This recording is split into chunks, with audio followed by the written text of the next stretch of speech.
Hello there, and welcome back to the Disc Connected. I'm here with Ariel, Esteban, Cayer, who is one of the individuals behind Kani Releasing. Ariel, thank you for coming on here. This has been such a treat to be able to see you. Hi Ryan, thank you for having us. It's going to be me today, or you're usually a two-person operations, and then Pearl couldn't make it, but she's the brain, so I'll do my best. Well, I'll consider that for next time. So what is the relationship between you and Pearl? We're married, actually. Wonderful. Yeah, so it's a true mom and pop, label, if you will, between her and I. We've both been working in film for a very long time. I've been a film programmer for almost a decade with the Fantasia Film Festival in Montreal, and Pearl has been doing film sales for Good Move Media, which is sort of the step that gets a film from a distribution to a production to a distributor all over the world. And so we knew each other through that, and sort of connected, and then eventually wanted to sort of bring both of our sort of brains together for this project, during I'm sure we can get into that in a bit. And currently, I believe you said you guys are in Hong Kong. Is that correct? We are, yeah. Wow. So I do have one interview that I've done with an individual in Hong Kong, and because it seems like the experiences for everybody is just so different. Can you share perhaps some of the things that have been a little more limited because you're doing this from Hong Kong and getting things released in the States? Is there anything that's been difficult due to that? No. I mean, actually, we're incredibly happy and kind of blessed to be here, especially relating to this specific kind of work that we want to do with Kani. We're releasing Asian films, so for us it makes perfect sense to be in this part of the world and be in this time zone. Increasingly also wanting and planning to release Hong Kong films. And so, no, it just makes perfect sense to be in the city for that. And I don't think we would have been able to do the kind of work that we've been doing to the extent that we've been doing it. We're both Canadian originally, so from Canada or from the U.S.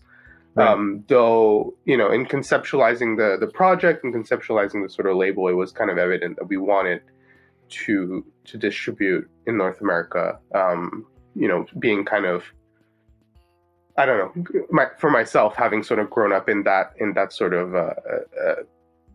film ecosystem, and also maybe physical media ecosystem as well.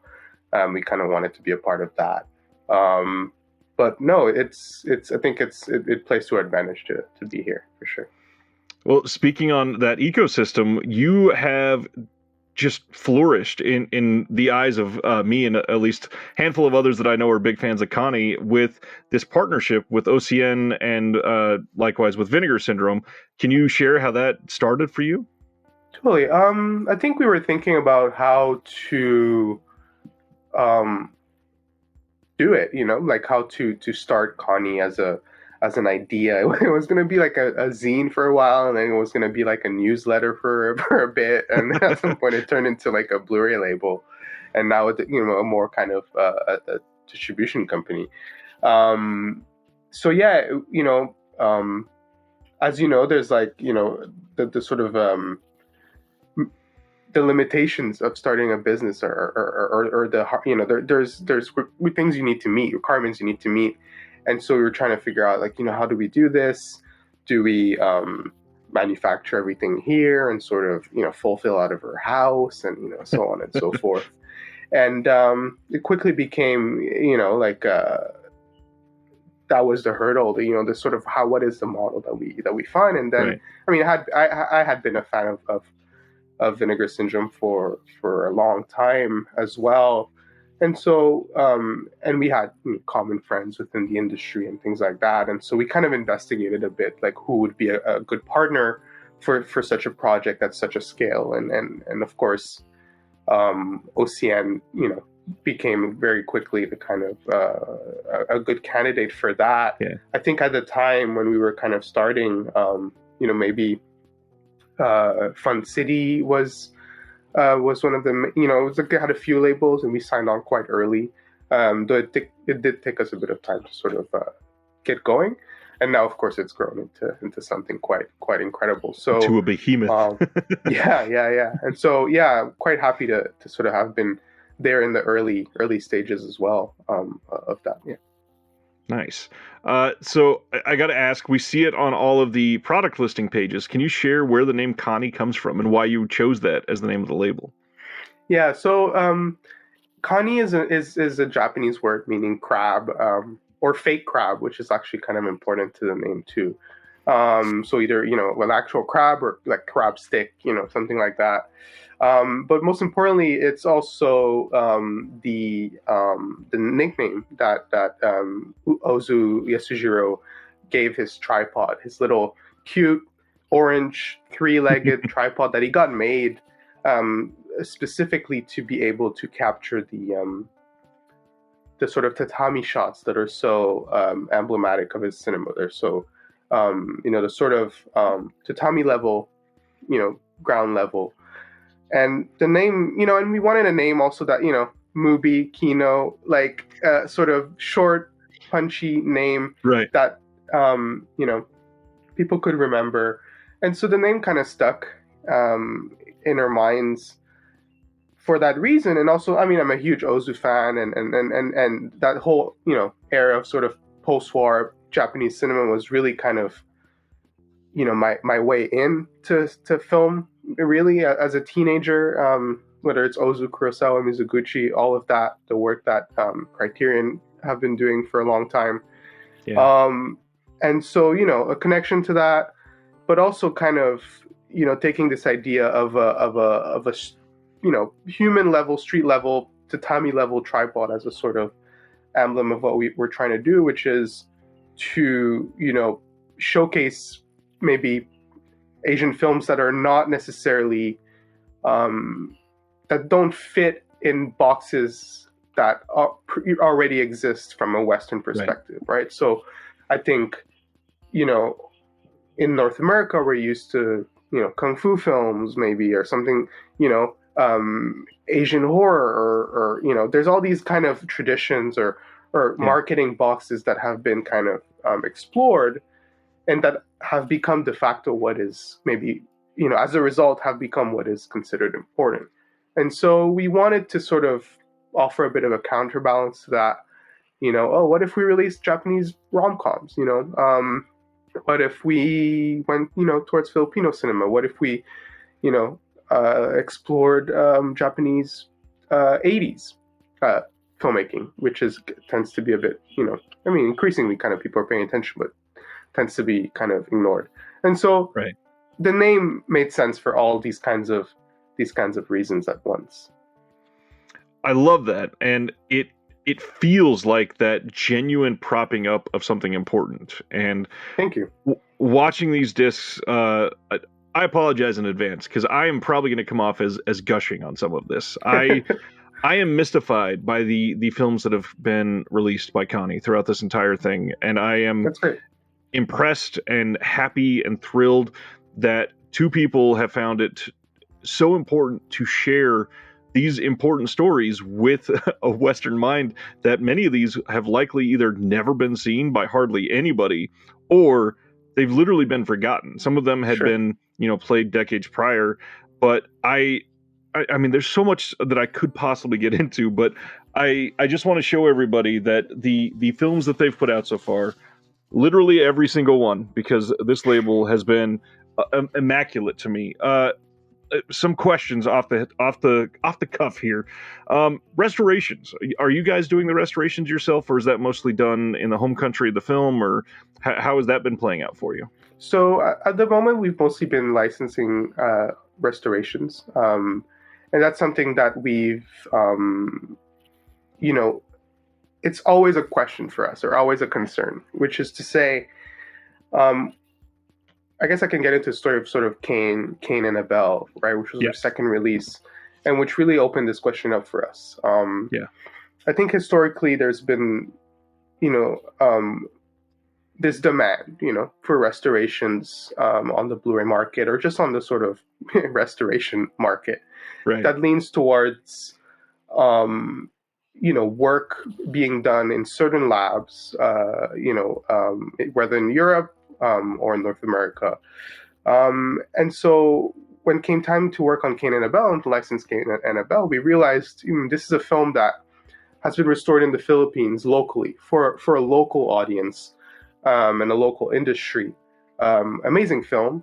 Um, However, perhaps the restoration is not to the standard that we are used to for Right. myriad of reasons. Actually, chiefly being resources available, but also materials available, and the context in which those materials are kept. By which I mean, a tropical country in which the humidity is like on average 97, and it's like 40 degrees most of the year. Things decay much faster. Yeah. Paper, let alone celluloid, and so it kind of very early on in the sort of process of working on the label kind of opened up this question, right? Of um, you know, who would release Cain and Abel, or rather, like, is it a case in which we work with the companies locally, Right. or do we wait for a hypothetical, American or European investor to come in and restore this again, Yeah. or wait, potentially years for us to have the means to do it ourselves. There's all these questions, and so we decided to, in a way, test it and kind of, see, what we want to work with, in this case, ABS-CBN, who are a local broadcaster in the Philippines, who have been doing, frankly, have been doing really great work in preserving a lot of the film history and the film culture in the Philippines, sort of against the grain, or against the direction of even the sort of the industry, and what the industry tends to favor, which is quick returns Of on course. new films and so on. And so it was really important for us to work with them, and to sort of also maybe educate audiences a little bit in that there are limitations sometimes, and it doesn't mean that films need to be lost, to these sort of Western European standards. That being said, it doesn't mean that we're not also looking for kind of the best, restorations Right. available. It was more a question of thinking through these issues for us. And so we approach each project in this way, sort of case by case basis. Of course, if it's a contemporary film, then there's no use for restoration. Um, some restorations we've been able to sort of commission ourselves. And then some other things we've just licensed outright. So it's a mix, and we hope that with enough discs and enough time, we'll be able to kind of start some projects from scratch as well, which actually we're already working on. So that's exciting. Nice. So how has the response been to the Cain and Abel restoration? Actually, I think good. So that was the big. I mean, you tell me, right? Because that was the. We were very anxious, actually, Right. because the Blu-ray market is obviously a little unforgiving sometimes, and I spend time on DVD Beaver as much as anyone else, and comparing transfers and frames and so on and so forth. And so we were a bit like, how are people going to react to um, maybe a bit of warping, or a bit of leftover kind of um, defects that the budget of the specific restoration maybe did not allow Right. to go, or maybe actually the limitations of the material itself didn't quite allow to fix. And I think that, frankly, I think the film was received very, very warmly, and with the understanding again of what these limitations may be. And I think for us it was kind of this, a stepping stone into you know starting things from scratch more, or finding interesting projects that really deserve to be put out from local sources. And I think that's how I have tried to approach most of these, because it's first off, it's very easy to sit and nitpick individual frames that you see on somebody's reference website. That gets old, it gets annoying to be so negative. I try never to do that. But with something like this, it's really hard to watch something and go, this was just such crap, when in all reality, I likely never would have been able to see this piece of art if I was waiting for a better restoration. So Yeah. It's just been a gift, and everything that you guys have put out has been just touched with this air of like, how is this not an unknown masterpiece? It's amazing. That's good to hear. I think that's a bit of the idea. It's a bit of the goal. Sorry. We have this thing internally, which is to say, we try to do things that others wouldn't do. Right. When you license films, when you acquire films, in a way, you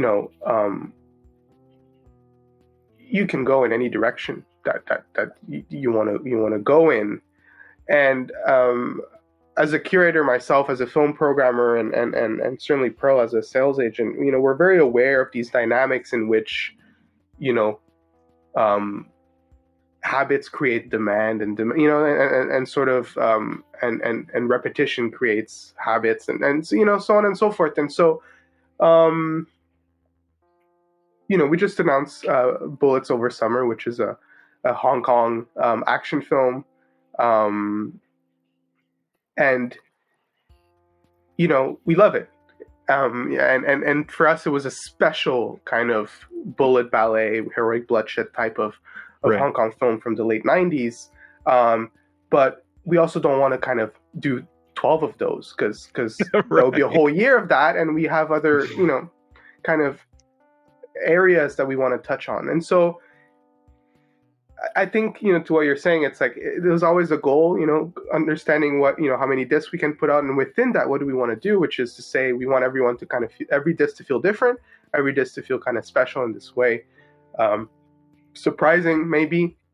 And hopefully, if people give it a chance, it's something that they've never seen or never kind of thought to go after necessarily. Is there a sense of an underlying theme that Kani shoots for with every release, you think? I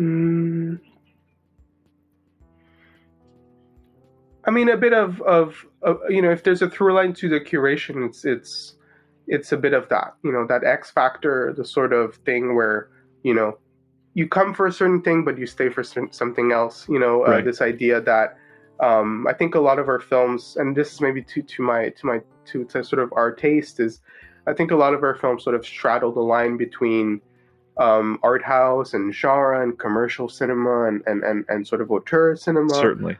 They all sort of kind of do away with those distinctions in a really interesting way.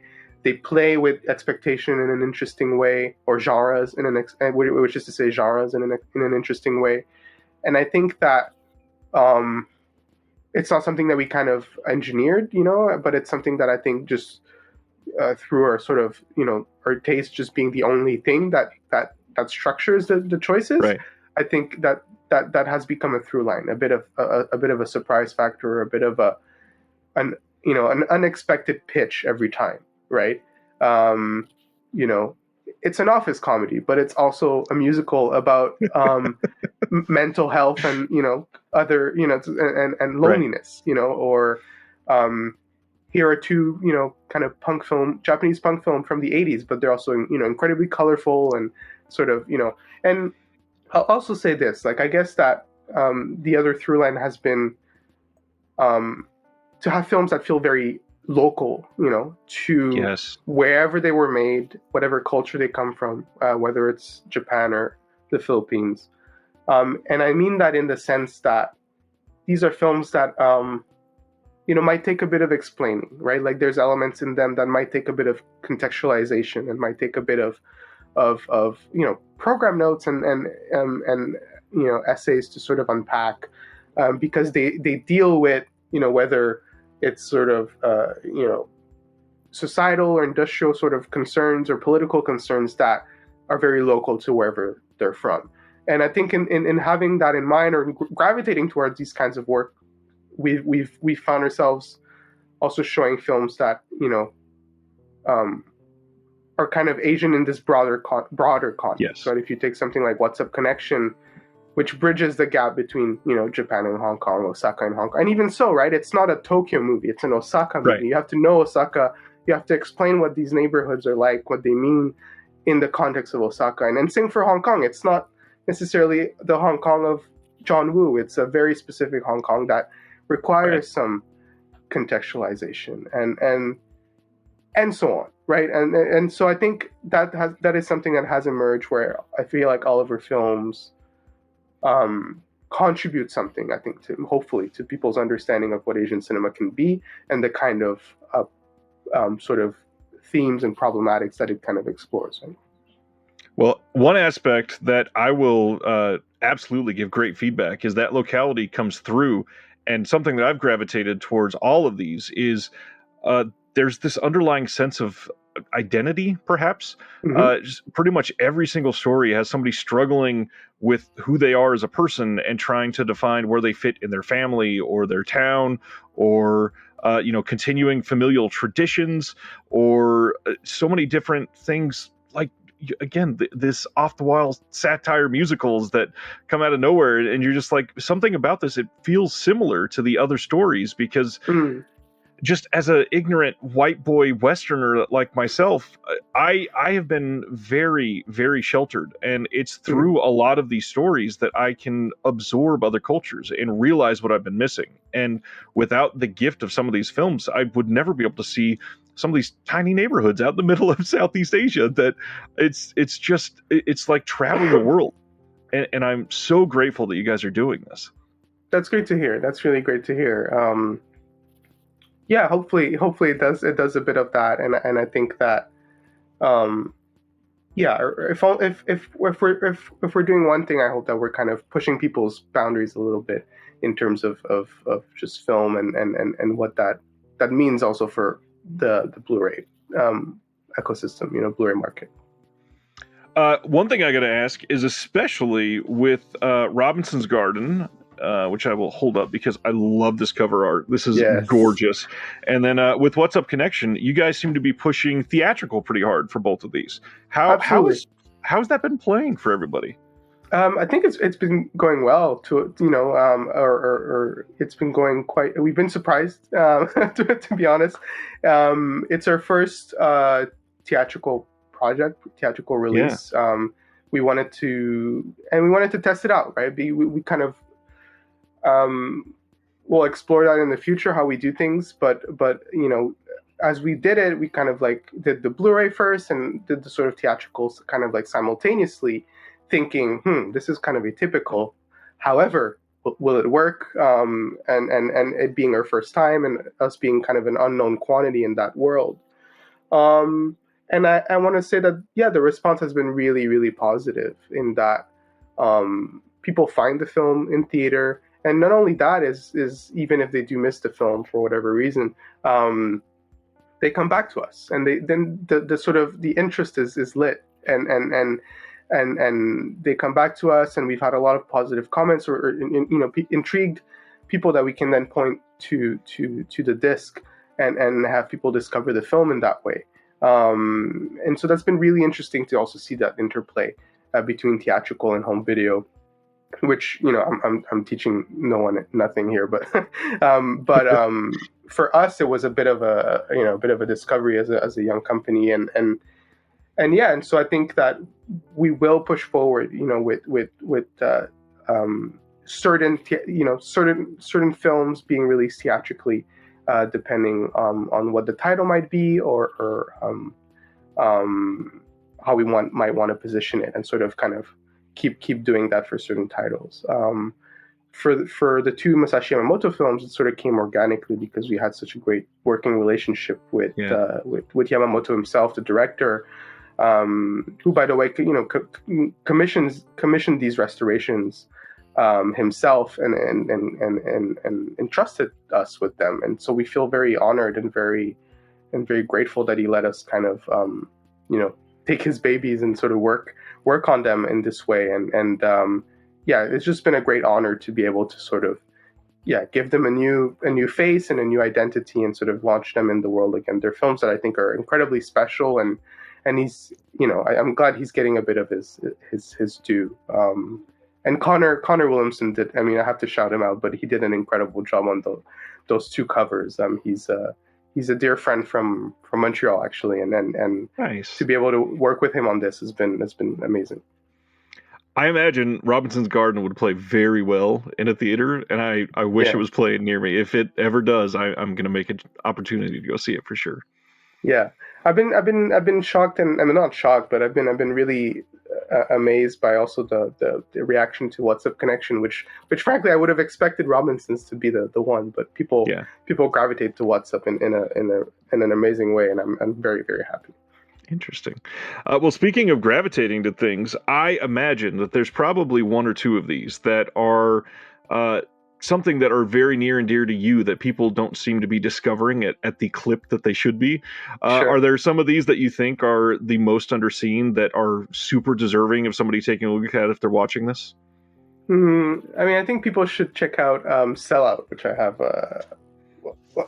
right here. And I've got right here.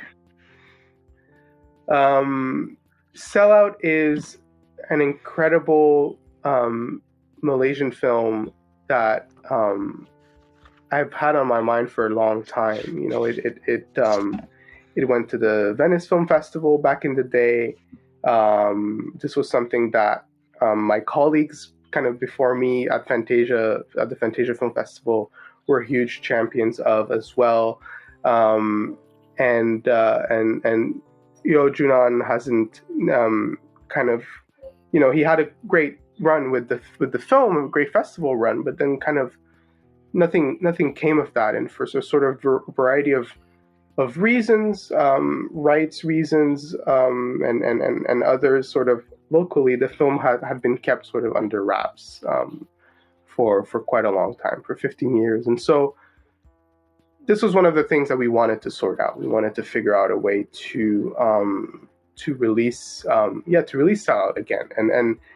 And with it, we really went all out and kind of wanted to create a really deluxe package for this movie that no one seemed to have heard of, except a very specific kind of niche of like Asian film programmers and festival goers from 15 years ago. But it always struck me as a sort of a very special, not only example of like Malaysian cinema, but a kind of very personal counter program to a lot of what Malaysian cinema was at the time, which was usually quite slow and quite self-serious in these ways, and really nothing against those films, but I think that Junan kind of saw that and wanted to like run hard in the other direction and make something, make a musical for one, and make something kind of irreverent and audacious in these ways that would also kind of dare to comment on the state of film industry and the state of sort of corporate Kuala Lumpur and fold all these things together in a way that to this day remains really fresh and really unique. And frankly, nothing else has come out of I think of Malaysia that quite feels in this this way since. He's shooting a new feature soon, which I don't know if I should say, but and it certainly has nothing to do with her disc. But I'm hoping that the time has come for sort of Junan's films and filmmaking to sort of have a bit more attention, and hopefully that release can do that for him. Awesome. Yeah, Sellout is It's very unique. I will go with that. It is a singular film that all of these obviously are ones that people should be checking out, but Sellout is certainly one that sticks out. I feel like Videophobia has not gotten the attention that I personally want it That's true. to. It's Yeah, a we can. fun thing to tell people about and see how they respond to it. Yeah, we can. Videophobia. I had been working with Daisuke Miyazaki for a couple years, helping him or to try to get his films to festivals and things like that, and or just noticing his work, and that too. We I think we when we started the project, we wanted to do two things, which was of course tap into the sort of restoration landscape and release older films, but Yeah. also release films in a way that would directly benefit young filmmakers working now, Yeah. which requires the kind of risk taking in terms of okay, let's release a small Japanese indie on disc and see how that goes. Yeah. It's gone well. It's gone okay. Like we're able to continue, which is all that we ask for. But I agree with you. I wish more people would give it the chance. Though I understand that maybe newer films might kind of be a bit of a for some people be a bit more of a risk in that Right. I think like a lot of the audience, myself included, like we always wait for kind of time to validate something, but yeah, Videophobia, Ode to Nothing, certainly. I think that these are examples of contemporary genre, Asian genre, Japanese and Filipino genre cinema that are well worth digging into. Well, and Ode to Nothing was the focus of a CNN Philippines article that came out about Kani that it seemed to get passed around quite a bit, and I'm glad it got some attention there. But yeah, it's one of those films that if you just take that chance and risk it, you are going to find something pretty much for everybody to relate to in that movie. Yeah, no, I mean I think so, and it was a huge. I mean, I think it's hard to kind of explain away, how big the movie was locally, Yeah. and on the festival circuit that year, certainly. And that's how that just so happens to be how it works, and it is unfortunate, right? It's like these things will burn bright for about a year and a half, and I see it all the time, programming films for festivals, which is to say, you find Yeah. something incredible. I remember kind of watching Oda Sawala or Ode to Nothing for the first time, and I remember watching Being Natural for the first time, which was actually a film that had been submitted to us blind, from the submission pile, and I still remember kind of jumping on the couch, being like, yes, this is singular and exciting, and maybe not to everybody, but certainly to me, and Yeah. and then the film. These independent films might burn bright for a while on the circuit, maybe a year or so, and then don't necessarily find distribution. Certainly not abroad. And so Kani was always sort of idea about how do we remedy that somewhat. Like to the extent of what we can do. How do we help these filmmakers who have become friends and these films or not, right? Or these films that we find that we want to kind of prop up in this way. And I think that has brought half of our curation in the sort of direction of this sort of independent space that on the flip side requires some risk taking from the audience.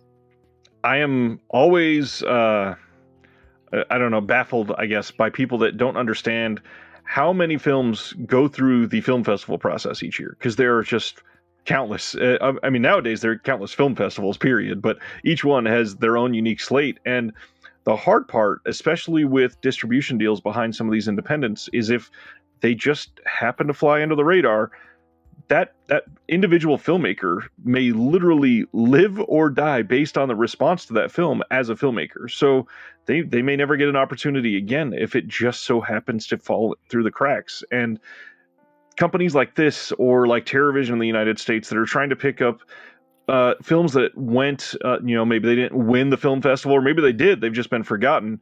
It can change so many things for some of these young filmmakers that it can light the world on fire for them. And so I'm I hope just so. grateful. Yeah. I hope so. I hope so.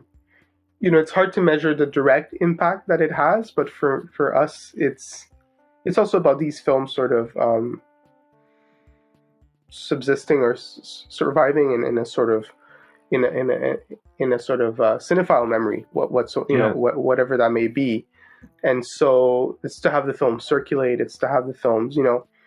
It's not about selling out of the print run of the disc right away. It's more so about having those discs end up in public libraries eventually, or Right. the few video stores that are left. It's also about people stumbling on them 10 years down the line when when media is even harder to find or whatever. I'm not gonna speculate on Right. the future, but you know what I mean, right? The same way that you still stumble to this day, hopefully, if you're that kind of person, on sort of like an old DVD of something, and you're like, Yeah. shit, I've never heard of this. I gotta get this. Yeah. I gotta see this. I still, I'm of a certain age, but I guess that I still grew up in that ecosystem of literally, physically going somewhere, whether the library or the video store, and browsing and looking and having things catch my eye. And so, yeah, it is about that ultimately, right? It's about having the films survive as more than a sort of IMDb listing. What a great way to put it. Yeah, there's a lot of these deserve a legacy and not just something that you Google because you recognize an actor, basically. Totally.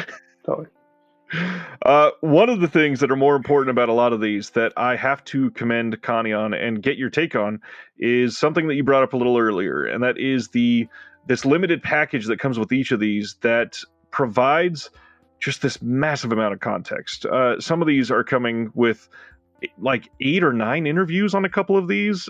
You've got great commentaries. The writing and the booklets are so important for, again, I'll put myself down happily because I'm so sheltered, but this random nobody from the middle of the Midwest in the US that wants to learn about these other cultures. Without that context, these movies are going to fly right over my head. But because it's this entire package, it digs into my soul and finds a place for me to go, damn, I'm learning. I'm expanding my appreciation just for the human form because of what this company is providing. So I know that's a huge lead in. What all do you put into the context behind these films? Because it's so important to the value on Western cinema. Sure. Yeah, like I said earlier a little bit, I think we try to contextualize every release with regards to, of course, the themes it's exploring, the sort of industry it's coming from, and the distinctive sort of film traditions that it's coming from. I think that requires, work as much as possible, working with local, and when I say local to the places, local writers, local artists or commentators, whether that's on a Hong Kong release, or a Filipino release. I think especially for Filipino films, I think there's so few labels releasing Filipino films. It's incredibly important for us to platform Filipino artists and Filipino writers and just seek out those collaborators that would have input and that would have information and context that we maybe do not have ourselves, right? And I think that's just the sort of baseline, the bottom line. Of course, once in a while, we'll have an American or Canadian or whatever writer write about a Japanese film or something like that. That's not to sort of exclude, but it's really just to kind of do our best to find the the better or the best voice to sort of speak Right. to something. And that's really like a disc by disc, case by case basis. Sometimes we're able to pull together more things, sometimes less. We produced discs during COVID that we had to do sort of Zoom interviews on, that now we look at them, we're like, oh man, like we're gonna get like, but we're also, kind of learning and perfecting the formula as we go. And hopefully that shows, and hopefully people have some patience for that as well, and some love for that as well. So kind of a disc by disc, project by project basis, for sure. Sometimes you even write in the booklet yourself, and it turned out really good. I have. I mean, I've been a film critic, film writer for a bit myself as well, and so, if I feel like I can contribute something, I prefer not to. In this case, it's kind of just a division of sort of your brain. Right. But if I feel like I should, then maybe I will. And sort of trying to do that a bit also for Vinegar Syndrome and so on. And so case by case. Kani took a few months off, and from December up until April 1st, we got some radio silence, and now you're back, and we are finally able to see Bullets Over Summer from Wilson Yip as the next title. Can you tell everybody about Bullets Over Summer and why this is a Kani title? Absolutely. So this is like my favorite kind of movie, right? Which is like, on the surface looks like something, which is to say, it's called Bullets Over Summer. It was made in Hong Kong in 1999. You have Louis Quinn and Francis Ng, kind of as a buddy cop, tough guy duo. So you expect something, right? You expect heroic bloodshed and cops and robbers stuff. We've seen those movies, and of course, and we all love those films. And I think that going into Bullets Over Summer, both Pearl and I were kind of blown away by what Wilson Yip does, and you have to kind of contextualize it, right? It's 1999, which is already sort of the tail end of a sort of Hong Kong golden age of film, and this is a very young Wilson Yip, sort of coming into his career as I want to say an exploitation filmmaker, right? He was kind of making these schlocky horror films or comedies that for very little money, and then sort of building up his career into this space where he was able to have just a bit more budget and slowly inch towards what he really kind of wanted to do, which was make action films. As we've seen from SPL and Ip Man, that's really the sort of the zone in which he wants to be working. Not Motorway, that's Sir Chang, but that's sort of really the zone that he wanted to work in. And so Bullets Over Summer really kind of struck us as this film in which a young, very inventive, up-and-coming director gets a gig to make an action movie that he doesn't necessarily maybe have the whole budget for that he would want. So he's forced to be incredibly inventive with it, which is to say, and I'm not gonna kind of reveal too much, but which is to say that it's a movie that kind of sets something up and then, really surprises with the sort of direction that it goes in, and the sort of tension that it builds from that. Nice. And the sort of expectation that you might have for a Hong Kong cop movie or a Hong Kong action movie. I think it's really smart, and I think it's really funny and surprising again. And so this was kind of a clear, we did Viva Erotica as a Hong Kong film too. Yeah. We wanted to get into that zone of the sort of Hong Kong films that we love, and Bullets for us felt like the perfect Trojan horse, which is come for something, stay for something else, and at the same time you get all of that sort of cool Hong Kong vibes that this sort of that are so unique to that cinema from the late 90s, and whether you're thinking like Made in Hong Kong or Chungking Express, all that sort of era, that it's really like the bee's knees. So we wanted to get into that zone, and I think Bullets is a perfect film in that way. Nice. I'm very curious to see what you write on that as well, because you're in the booklet again for that one, right? Yeah. It's. I shouldn't minimize, but it's less of an intricate essay and more of a bit of an introduction into the interview, the archival interview with Wilson Yip that's in the book.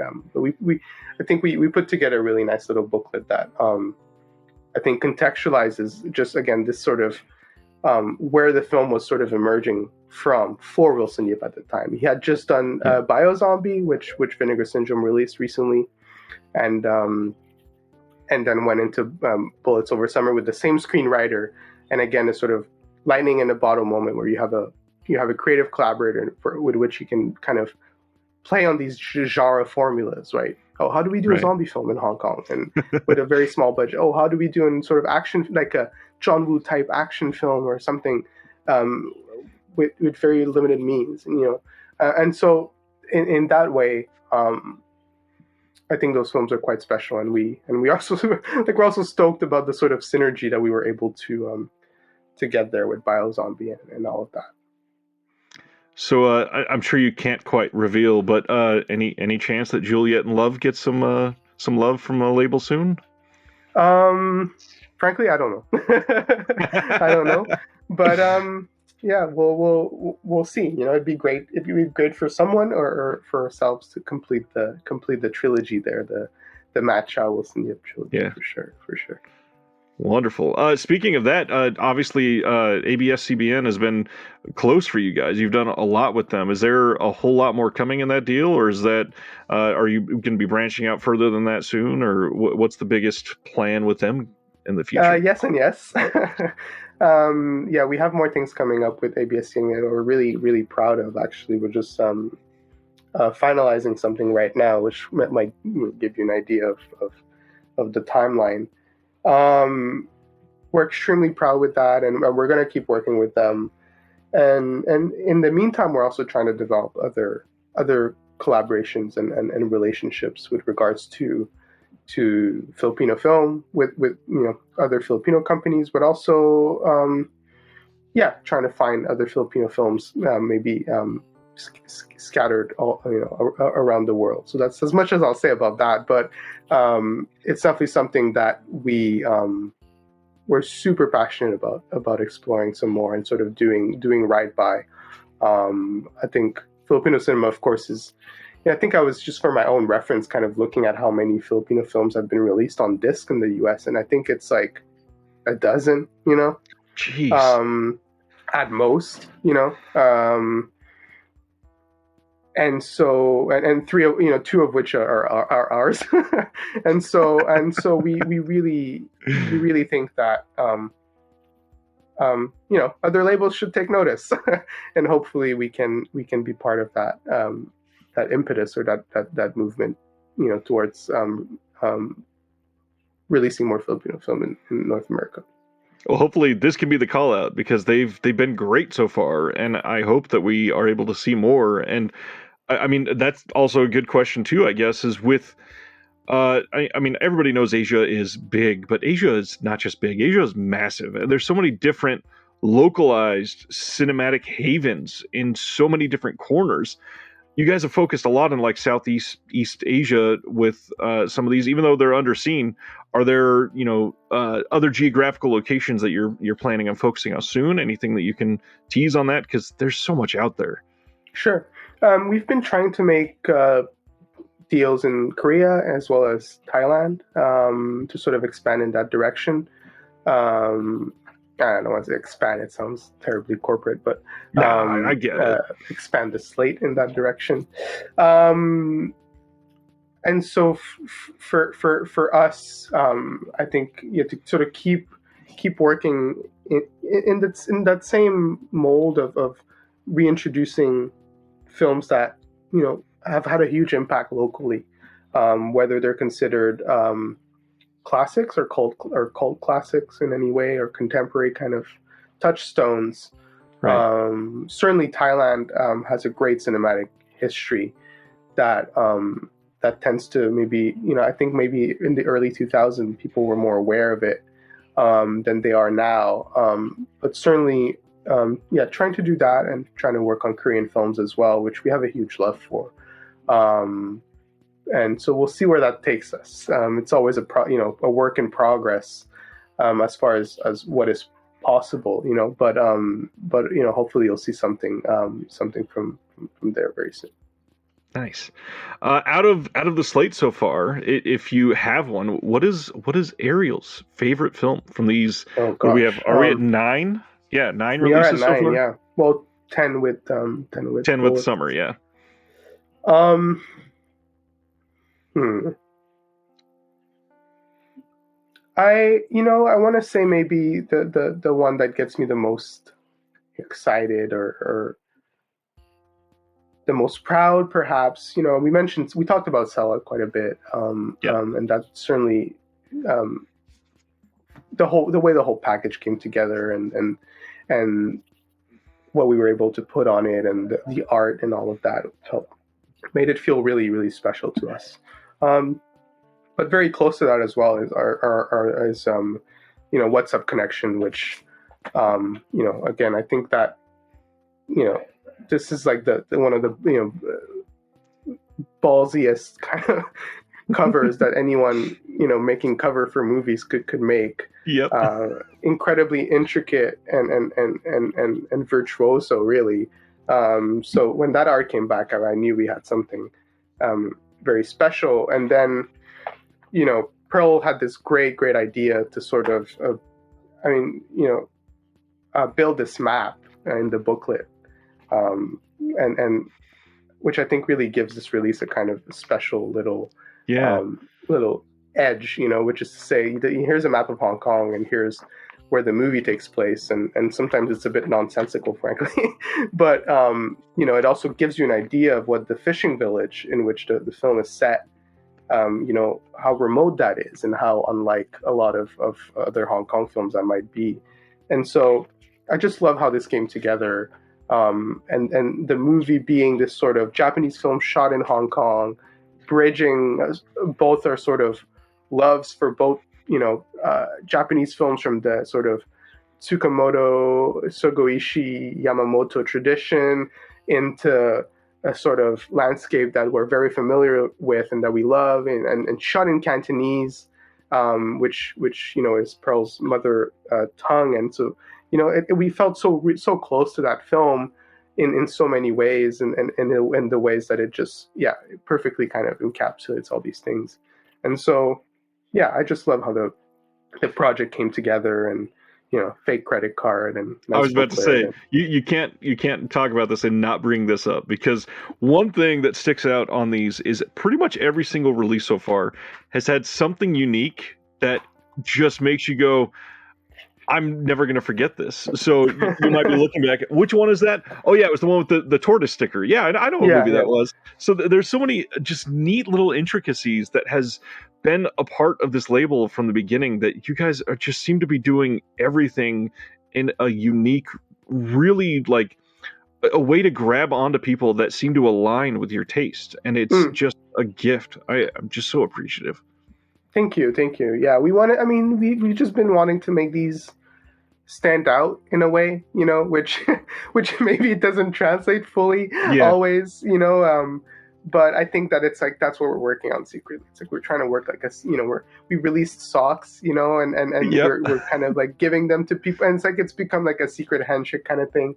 And ultimately, like I'm like looking at my pile of dirty laundry here. There's like some socks there, but like ultimately, that's like the long game. It's like building the secret society, secret handshake type of thing, where if like if you've been following us from the beginning, and you've been getting the stickers and enjoying the booklets and the films, and like we're trying to build a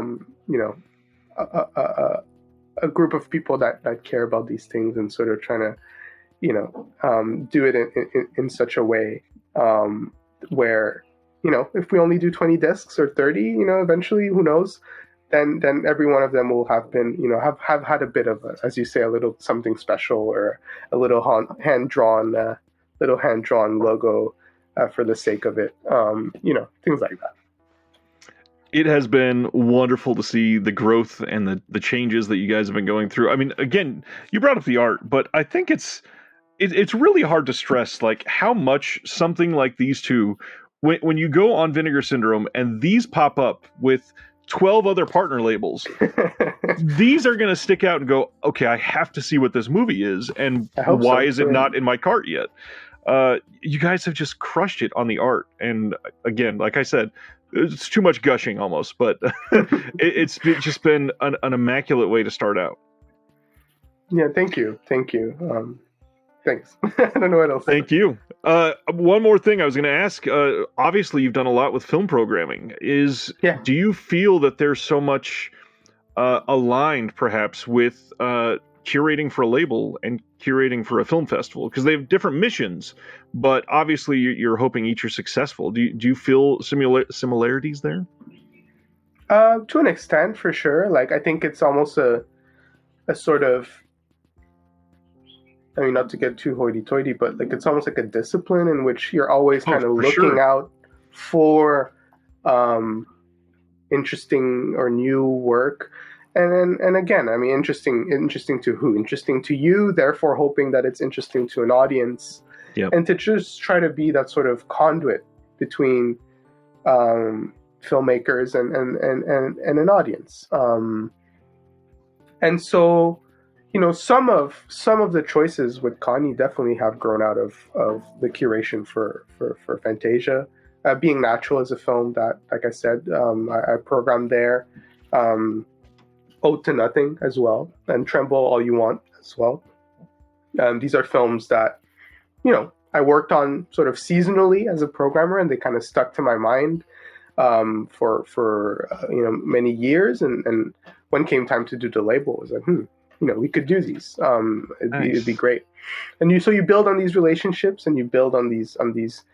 You have to trust yourself that if they stuck to your mind, there's a reason for that.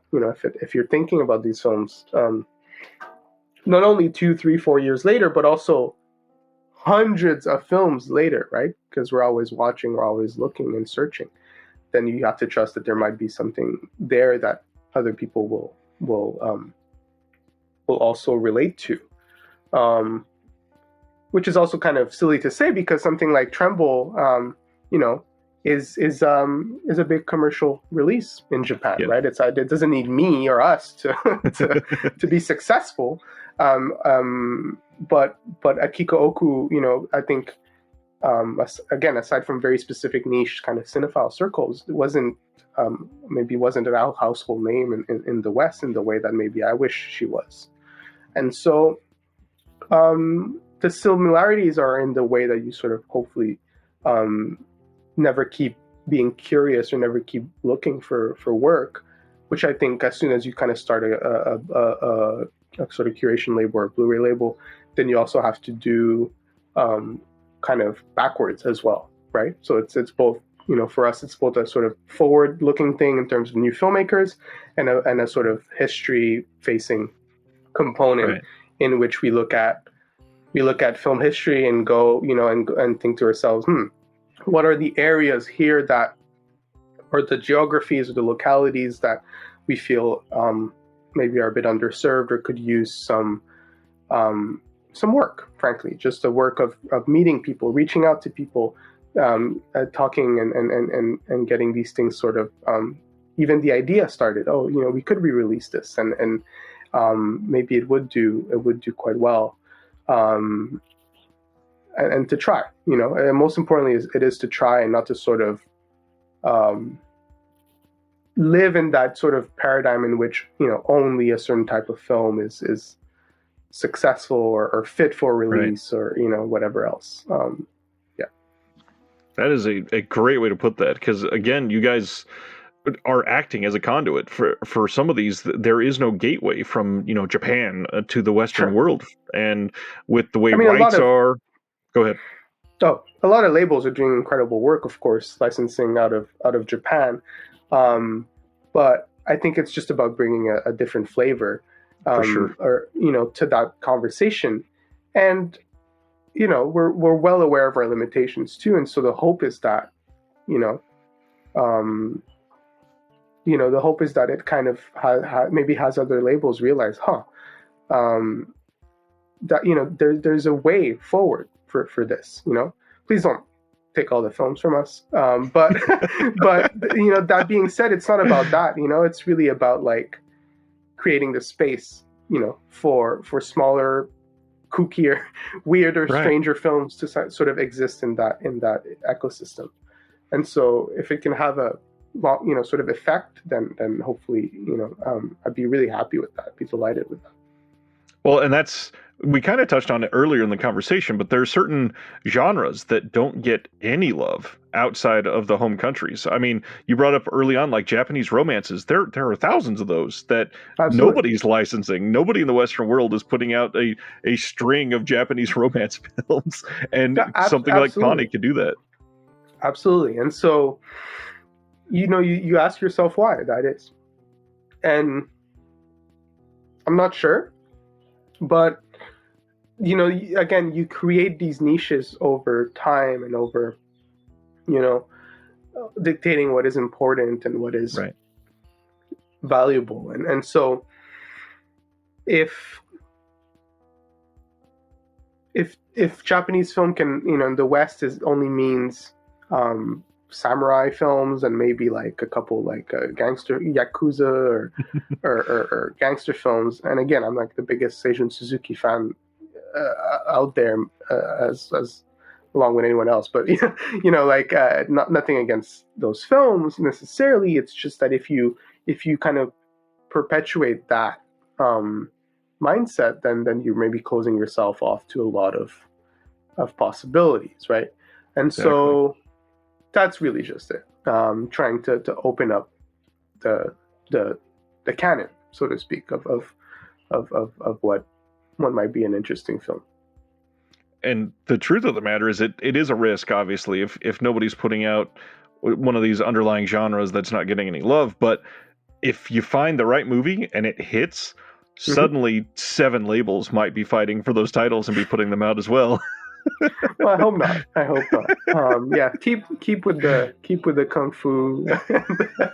Just don't, But no, I'm and again, we'd be delighted to release one of these, but as well. Right. But it's just, I think it's not so much a competition again as a sort of supplementing and hopefully it's just emboldening others to think in these areas as well.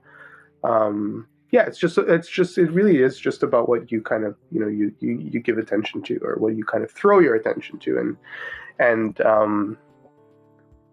resources at, and yeah, we'll see hopefully hopefully there's a good interesting change or something. All right, my friend. Last thing before I let you start tackling the work week in Hong Kong. Any teases for the future? Any broad strokes that you can say? A certain genre, maybe number of releases for the rest of the year? Sure. So, we did 9 releases last year, and I think we're going to be doing a bit less than that this year for a couple of reasons, but we're trying to kind of find a good pace in terms of really making every release feel special.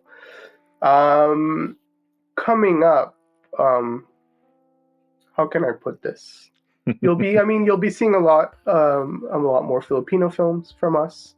Really exciting classic Filipino filmmaking from the 70s very soon. We have a couple of Chinese language releases coming up as well. One mainland Chinese film and a Hong Kong film that I'm not going to reveal, but sort of keeping in that direction as well. And I think both picks are quite unexpected and quite, again, play with established genres or established aesthetics in a way that is very, very interesting. And I guess the last thing I'll say is, yeah, we just working on a pretty big Japanese project from a filmmaker that you know and that you love, that most people know and love. That is certainly alone in his category, and we're really ecstatic that we made that work. And yeah, that should be maybe end of year into the next year, something like that. Yeah, really stoked. Very nice. That's awesome. I can't say enough great things about Kani, and I will continue to ring this bell. As I alluded to earlier, there are many people that follow along with my page that are gigantic fans. I reached out to some of my patrons for questions, and some of these came from them because they are so impassioned on this label. So just Excellent. realize that your work from around the world is affecting a lot of people. Thank you. Thank you, Ariel, thank you so much for your time. This has been amazing. I appreciate you. It's been a pleasure. Thank you so much. All right. Have a good week. We'll talk soon, hopefully. You too. Bye.